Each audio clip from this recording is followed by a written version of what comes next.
ভিন রাজ্যে শ্রমিকের কাজ করতে গিয়ে রহস্যজনকভাবে মৃত্যু হলো রাজগঞ্জের এক যুবকের। মৃত যুবকের নাম দীপু দাস। রাজগঞ্জ ব্লকের বিন্নাগুড়ি গ্রাম পঞ্চায়েতের গোকুলভিটা গ্রামের বাসিন্দা ছিলেন যুবক। নিউ লাইফ ফার্টিলিটি সেন্টার আধুনিক চিকিৎসা ও বিশেষজ্ঞদের সহায়তায় আপনার স্বপ্ন পূরণ করতে প্রস্তুত। নতুন জীবনের স্বপ্ন সত্যি করতে আজই যোগাযোগ করুন। নতুন জীবনের সূচনা এখানেই। Cancer isn't the end. With the right care, it can be the start of a new beginning. Hope and Heal Cancer Hospital, where hope is real and healing truly begins. পরিবার সূত্রে জানা গিয়েছে, দীপু দীর্ঘদিন ধরে পুনেতে শ্রমিকের কাজ করতেন। 3 দিন আগে তার মৃত্যুর খবর আসে পরিবারের কাছে। প্রথমে বলা হয় দীপু দুর্ঘটনার কবলে পড়েছে, পরে আবার বলা হয় কাজ করতে গিয়ে পড়ে গিয়ে গুরুতর আহত হয়েছে। এরপরই দীপুর পরিবারের সন্দেহ হয়। পরিবারের অভিযোগ, দীপুর গলায় আঘাতের চিহ্ন রয়েছে। এটি নিছক দুর্ঘটনা নাকি এর পেছনে কোনো রহস্য রয়েছে তা নিয়ে তৈরি হয়েছে ধোঁয়াশা। এদিকে কিছুদিন আগেই দীপুর মা প্রয়াত হন। তার শ্রাদ্ধ অনুষ্ঠান সম্পন্ন হওয়ার আগেই দীপুর মৃত্যুতে মানসিকভাবে ভেঙে পড়েছেন পরিবারের সদস্যরা। পুনে থেকে মৃতদেহ ফিরিয়ে আনার খরচ বহন করতেও হিমশিম খেতে হয় তাদের। তবে শেষ পর্যন্ত এলাকার জনপ্রতিনিধিদের সহায়তায় দীপুর মৃতদেহ আনার ব্যবস্থা নেওয়া হয়েছে। গিয়ে দেখতে লাগে কেন এখন থেকে তো বলা আছে যে লাশটা তো পাঠাচ্ছে না, তার মধ্যে বলতেছে যাইতে। আর আমি তো এখন ভাইরা আছি, এখন মা মারার পরে এখন আমরা কেউ যেতে পারতেছি না। এই জন্য আমার ভাইকে পাঠাচ্ছি যে যা ভাই তুই ওখানে গিয়ে দরকার হলে কাজটা কর, আমরা এদিকে তারপরে মার কাজটা আমি এদিকে। মৃত্যুর কারণে ওখানে বলছিল প্রথমে অ্যাক্সিডেন্টের কথা, তা আমরা তো ভাবছিলাম অ্যাক্সিডেন্টের কথা বলছে, ঠিক আছে। তারপরে ফটো পাঠাইলো, তো আমরা বললাম রিপোর্টটা পাঠাও, রিপোর্ট পাঠাই নাই। সন্দেহ হচ্ছে মানে আগত করছে ওকে মনে হচ্ছে। গলায় এখন ছুরির দাগের মতন দাগ আছে, তার মধ্যে গলা ছুরিটা একটু মানে ব্যাকা করে রেখেছে। যে কেউ পুলিশকেও দেখাচ্ছি, আমরা প্রধান পঞ্চায়েত সবাইকে দেখালাম, তা ওরা বলছে তাহলে তোমরা একজন কাউকে এখান থেকে যাইতে হবে। আজকে আসছে আপনার প্রধান পঞ্চায়েত, তারপরে আপনার পুলিশ অফিসার যে বড়বাবু বিদায় বললেন যে আপনাদের এখান থেকে কেউ যেতে পারবে, তা আমরা তো যেতে পারতেছি না। তা বলতেছে আমার ভাইকে তাহলে পাঠাচ্ছি, আমরা তো সবাই যেতে পারি না। সবাই এখন ব্যবস্থা করলো, সবাই বলতেছে তোমাদের যাওয়ার টিকিট প্লেনে করে দিচ্ছি, গিয়ে ওখান থেকে দরকার সেরকম ব্যবস্থা হলে তাহলে নিয়ে আসবে, আর না হলে তোমরা যেটা ভালো মনে করো ওখানে যদি মানে ঘাট কাজটা করে দাও তাহলে আমরা এদিকে নিমটা করে নিই। কিন্তু সন্দেহ হচ্ছে মানে একটু ওই রিপোর্টটা জানলে ভালো হয়, মানে কিভাবে মারা গেল মনে করেন, এটা আমরা মানে এটাই চিন্তা করি। শাটারিং এ কাজ করতো পুনেতে, বাইরে কাজ করতো, 10-12 বছর থেকে ওদিক থেকে কাজ করে 15 বছর হয়ে যাচ্ছে ছোটবেলা থেকে। আমাদের বাড়িতে আমি আছি, আমার ভাই আছে, দাদা আছে, আমার বউ আছে, ভাইয়ের বউ আছে।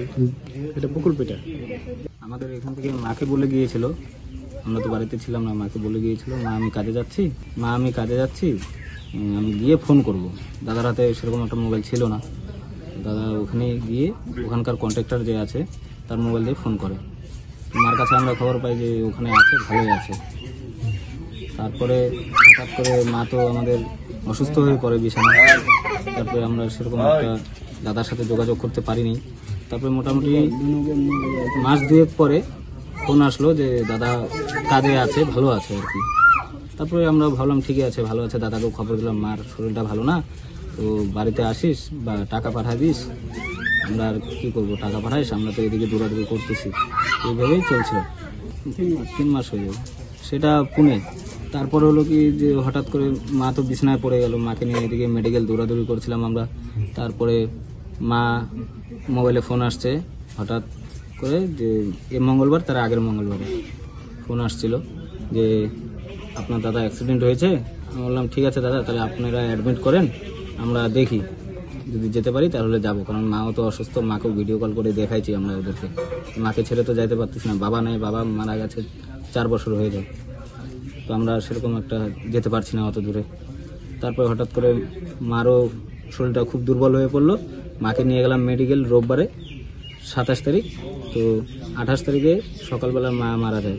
তো এই খবরটা আমরা আবার দাদাকে পৌঁছানোর চেষ্টা করছি, তো ওখান থেকে ফোন আসছে যে পৌঁছায় দিয়েছি ঠিকাদারের কাছে যে আমার মা তো মারা গেছে, দাদাকে জানাই দিন। তো ঠিক আছে, তো ওই বলে রাখছে ফোনটা। তারপরে আবার ওরা মঙ্গলবার রাত্রে ফোন করে বলছে, 29 তারিখে ফোন করে বলছে যে তোমার দাদা মারা গেছে, তো তোমাদের তো আসতে হবে যে কোনো একজনকে, এসে তো দেহটা ইসে করতে হবে। আমি বললাম ঠিক আছে, আমরা তো যেতে পারছি না, তো আমাদের মাও মারা গেল, আমরা কিভাবে যাব। তারপরে আমরা প্রধানের সাথে, পঞ্চায়েতের সাথে যোগাযোগ করলাম, লোকাল থানায় আমাদের বড়বাবুর সাথেও কথা বললাম। বলার পরে তারপর ওনারা বলল যে ঠিক আছে, আমরা ব্যবস্থা করছি। তারপরে এই 2 দিনের মধ্যেই আমাদের পঞ্চায়েত বড়বাবু, তারপরে আমাদের যে যুব প্রধান আছে এই রাজগঞ্জ ব্লকের তুষার ক্রান্তি দত্ত, আর আমাদের প্রধান হচ্ছে এই সমীউদ্দিন, হ্যাঁ, ওনারা বলল সবাই মিলে সহযোগিতা করছে আমাদের। আমাদের ওখান থেকেও বলছে, ওখান থেকেও ইনফরমেশন খবর আসছে যে তোমাদের একজন গার্জিয়ান হলে তোমাদের বডিটাকে ছাড়া হবে। তো আমাদের তো সেরকম একটা সামর্থ্য নাই, আমরা যেতে পারবো না, তো তোমরা ওদিকে সৎ কাজ করো, আমরা এদিকে নিয়মটা করে নেবো, এইভাবে বলছিলাম আমরাও। তারপরে বলছে না, আসতেই হবে, পুলিশ অফিসারও ফোন করেছে ওখান থেকে। তারপরে এখান থেকে বললো মঙ্গলবারে আমাদের ফটো পাঠায়নি, ফটো পাঠিয়েছে বুধবারে। আমরা বললাম পোস্টমর্টম রিপোর্ট তো আছে, ওটা পাঠাও, ফটো পাঠাও, আমরা দেখি, আমরা কি করে শিওর হবো যে আমার দাদা না অন্য কেউ। তারপরে ফটো পাঠিয়েছে। তো প্রথমের কথা হিসাবে যে বলছিল যে অ্যাক্সিডেন্ট, তো সেই ফটোতে দেখে মনে হচ্ছে না অ্যাক্সিডেন্ট, এটা গলার মধ্যে শুধু আঘাতের দাগ আছে, ওই আঘাত দেখে মনে হচ্ছে কোনো একটা কিছু হয়েছে, ঘটনা হতে পারে, দুর্ঘটনা হয়েছে ওখানে। তো সেই বিষয়ে আমি গিয়ে আবার কথা বলছি পঞ্চায়েতের সাথে, প্রধানের সাথে গিয়ে কথা বললাম যে এরকম এরকম ব্যাপার, ফটো পাঠাইছে। তো ওরা বললো ঠিক আছে, আমরা চল আমাদের সাথে, আমরা বসি, গল্প করি। তারপরে এই কথা হয়ে গতকাল বড়বাবু, আমরা 2 ভাই ছিলাম অঞ্চলে, সবাই ছিলাম, প্রধান ছিল, তারপরে আমাদের এই যে যুব নেতা ছিল দাদা ছিল। তো ওরা সবাই মিলে একটা ডিসিশন নিল যে আমাদের তো যাইতেই হবে, যে কোনো একজনকে যাইতে হবে। তো এখন এই অবস্থায় তো আমাদের সেরকম একটা ইসে নাই, আমরা যেতে পারছি না। তারপর দাদারাই বললো ঠিক আছে, আমরা ব্যবস্থা করে দিচ্ছি। Welcome to IIHM Siliguri, your gateway to a world-class hospitality career. Earn a 3-year IIHM degree that opens doors to high-paying global hospitality jobs. From dream internships in Mauritius to exciting placements in France. At IIHM Siliguri, learn from celebrity chefs and hospitality icons who've shaped the industry. Join a global network of over 10,000 successful alumni in leading hotels across the world.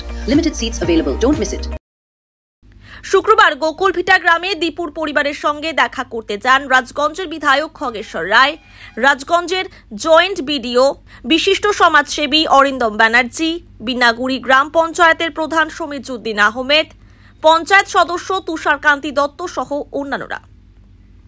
বিধায়ক খগেশ্বর রায় বলেন, আমি গতকালই ঘটনাটি জানতে পারি এবং সঙ্গে সঙ্গে পুলিশ প্রশাসনের সঙ্গে যোগাযোগ করি।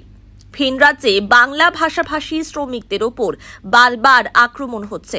দীপুর মৃত্যুও এমনই কোনো ষড়যন্ত্রের অংশ হতে পারে, তাই আমরা ময়নাতদন্তের রিপোর্টের অপেক্ষায় রয়েছি। যদি প্রমাণিত হয় যে এটি পরিকল্পিতভাবে করা হয়েছে, তবে বৃহত্তর আন্দোলনের পথে নামব বলে জানান তিনি। পরিবারটির পাশে থাকার আশ্বাসও দেন তিনি। যে এরকম আমার গোকুল ভিটার দীপু দাস নামে 3 মাস আগে আমাদের বোম্বে কাজ করতে গিয়েছিল, হঠাৎ ওরা খবর পায় ওখানে সে মারা যায়। মারা যাওয়ার পরে আমি যখনই খবরটা জানলাম আর কি, দেন আমি কমিশনার সাহেবকে ফোন করলাম, এবং কমিশনার দেন আবার ডিসিপি সাহেবকে ফোন করেছে। গতকাল থেকে আমরা পুরা ইয়েতে আছি যে কি করে সেই ডেড বডি থেকে আবার ফিরে আনা যায়, এবং আমরা যেটা দিয়েছি কমিশনার সাহেবকে, প্লাস অলরেডি এটা নবান্নতে চলে গেছে, এবং গতকাল এসপি সাহেবের সঙ্গে আমার মিটিং ছিল, একটা ভিসি কল ছিল, সেখানেও বলেছি। আমরা চাপ দিয়েছি আমাদের পক্ষ থেকে রাজগঞ্জের প্রত্যেক যারা আমরা অধিবাসী আছি, যেমন আমি বিধায়ক আছি, জেলা পরিষদ সদস্য আছে, প্রধান আছে, আমাদের সমাজসেবী অরিন্দম, সবাই আমরা চাপ দিই কি করে মারা গেল। আমাদের যেটা সন্দেহ হচ্ছে বর্তমানে চলছে সারা ভারতবর্ষে, যে বাইরে রাজ্যে যারা কাজ করতে যায়, আজকে উড়িষ্যা থেকে, বিহার থেকে শুরু করে, আজকে মধ্যপ্রদেশ থেকে শুরু করে, আজকে বিভিন্ন হরিয়ানা থেকে যেখানে যারা কাজ করতে যায়, বাংলা ভাষা বললে পরে তাদের উপর অত্যাচার করে। আমাদের যেটা সন্দেহ হচ্ছে, এখানকার যারা আছে প্রত্যেকের সন্দেহ যেটা হচ্ছে, হয়তো নিশ্চয়ই বাংলা ভাষা যেহেতু কথা বলছে, হয়তো কোনো কারণে হয়তো দ্বিমত হতে পারে, সেই জন্য হয়তো মেরে ফেলতে পারে। কিন্তু যেহেতু অলরেডি গতকাল পোস্টমর্টম হয়ে গেছে, আজকে এই পরিবারের লোকজন যেমন এক ভাই প্লাস পুলিশ প্লাস আরেকজন 3 জন যাচ্ছে ওখানটায়, ওখানে গিয়ে পিএম রিপোর্টটা পাবে। আর পাওয়ার পরে নিশ্চয়ই যদি সেরকম কোনো ব্যাঘাত ঘটে থাকে বা সেরকম অপঘাত না তাকে যদি মেরে ফেলে, যদি আমরা পিএম রিপোর্টে আমরা জানতে পাই, এটা আমরা একটা আমাদের জলপাইগুড়ি জেলার পক্ষ থেকে আমরা বৃহত্তর আন্দোলন করব। আজকে পাঠানোর কি ব্যবস্থা করা? আজকে পাঠানো অলরেডি ফ্লাইটে তাদের টিকিট কেটে দেওয়া হয়েছে। এই এলাকার যারা প্রধান থেকে শুরু করে সবাই যারা আছে, যারা জনপ্রতিনিধি আছে এবং প্লাস পুলিশ প্রশাসন, আমাদের এই থানার ওসি সন্দীপ দত্ত, প্রত্যেকের সহযোগিতা তাদের যাওয়ার প্লেনের টিকিট কেটে দেওয়া হয়েছে এবং তাদেরকে আশ্বাস দেওয়া হলো আবার যখন ফিরে আসবে তাদের ফিরে আসারও তাদের টিকিট কেটে দেওয়া হবে। পুনরায় আসবেন ওদের সাথে, পরিবারের সাথে কথা বলতে? হ্যাঁ, পরিবারের সাথে কথা বললাম এবং সম্পূর্ণ আশ্বাস দিলাম যখনই ডাকবে যে কোনো ব্যাপারেও, আবার আসে শ্রাদ্ধ আছে, ইতি আছে, সর্বতভাবে আমরা সহযোগিতা করব, এটা আমি আশ্বাস দিলাম পরিবারের সদস্য। তারা 3 ভাই, শুনলে অবাক, আপনি নিশ্চয়ই দেখতে পাচ্ছেন 4 ভাই, এ হচ্ছে মেজো ভাই, বড় ভাইটা আছে, 4 ভাই, তার মা মারা গেছে, সেখানে সে দিল্লিতে পুনেতে কাজ করতে গেছে, সেই নাই, মাকেও দেখতে পারল না। কি একটা প্যাথেটিক দৃশ্য, মানে এই দৃশ্য কল্পনা করা যায় না।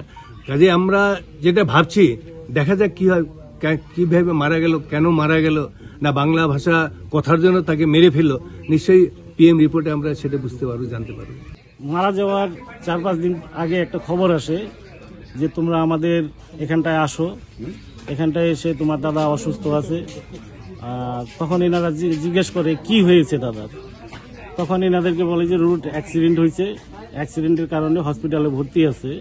তো এনারা এই খবরটা পাওয়ার পরে এলাকার লোকের কাছে বলছে যে কি হইলো ব্যাপারটা আমরা বুঝতে পারতেছি না, এরা সাধারণ পরিবারের লোক। তখন আমাকেও বলেছিল, তখন আমি ওখানকার একজন হিন্দিভাষী লোকের সাথে কথা বলি, সেই লোকটি আমাকে বলে যে দোতলা বিল্ডিং থেকে পড়ে গিয়ে মারা গেছে। তো তৃতীয়তে আমি এই ব্যাপারটা আমাদের পুলিশ স্টেশনে এদেরকে নিয়ে যাই, তখন ওনারা বললো ওখান থেকে যে দারু খেয়ে মারা গেছে। বিভিন্ন ধরনের কথা বলছে, মানে তাই ব্যাপারটাকে আমরা সঠিক মানতে পারছি না যে এটা সাধারণভাবেই মারা গেছে না অন্য কোনো কারণে মারা গেছে। কোথায় গিয়েছিল কাজে? ও গিয়েছিল মুম্বাই, পুনেতে। আচ্ছা। ও দীর্ঘ 10-15 বছর থেকে ওখানটাই কাজ করে। ছবি দেখে কি মনে হলো? ছবি দেখে তো গলার মধ্যে একটা আঘাতের চিহ্ন দেখা যাচ্ছে, আর রক্ত জমে আছে, মানে ছবিটা দেখে মনে হচ্ছে না স্বাভাবিকভাবে মৃত্যু হয়েছে। আপনারা সন্দেহ করছেন? আমরা সন্দেহ করছি যে এটাকে অন্য কোনোভাবেই মেরে ফেলা হয়েছে। এর জন্যই আমাদের এখান থেকে আমাদের বিন্নাগুড়ি অঞ্চলের মাননীয় সমীজউদ্দিন আহমেদ মহাশয় এবং তুষারকান্তি দত্ত বিধায়ক সাহেব আছে, এরকম আরো অনেক নেতৃবৃন্দরা আছে, এরা উদ্যোগ নিয়ে আজকে ইনাদেরকে প্লেনের টিকিটও করে দিয়েছে আমাদের নেতৃবৃন্দরা। এনারা আজকে ওখানটায় যাচ্ছে, ওখানটায় না যাওয়া অবধি ব্যাপারটাকে ক্লিয়ার বোঝা যাচ্ছে না যে কি হয়েছে ওখানটায়। কিছুদিন আগে তো এদের মাও মারা গেছে। হ্যাঁ, ওর মা মারা গেছে গত 28 তারিখে। 29 তারিখে খবর আসে যে এর দাদাও মারা গেছে। আজকে আনতে যাচ্ছে। বাড়ির অবস্থা তো খুব কঠিন অবস্থা। আমরা ওর মা যে মারা গেছে, ওর মায়ের জ্বালানোর অবধি এদের কাছে ব্যবস্থা ছিল না। আমরা গ্রামবাসীরা এটাকে সম্পূর্ণ জ্বালানোর জন্য ওর মাকে সহযোগিতা করে মার সৎ কাজটা আমরা করেছি। আজকে ওখানটায় না যাওয়া অবধি তো কিছু বোঝা যাচ্ছে না, এটা আমরা যত যাই বলতেছি আনুমানিক বলতেছি। ওখানটায় গেলেই সব ভাষা পরিষ্কার হয়ে যাবে।